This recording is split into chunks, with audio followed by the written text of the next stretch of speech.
but I'll say as someone who is Mexican American, of indigenous descent, like we're Purepecha, we're indigenous peoples from central Mexico. My parents were both displaced truly by like U.S. Imperial actions in Latin America. We ended up moving to Los Angeles. I lived in a very segregated, like poor working class Mexican neighborhood. It was me and two of my brothers.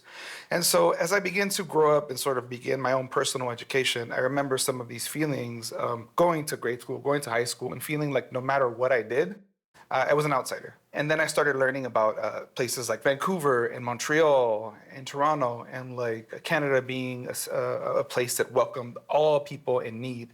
And I remember as a 16-year-old being like, wow, everyone has healthcare here? That's crazy, because when I get sick, my parents waited for me to be sick enough to drive me 3 hours to the other side of the US-Mexico border to see a doctor because we didn't have access to healthcare. Right.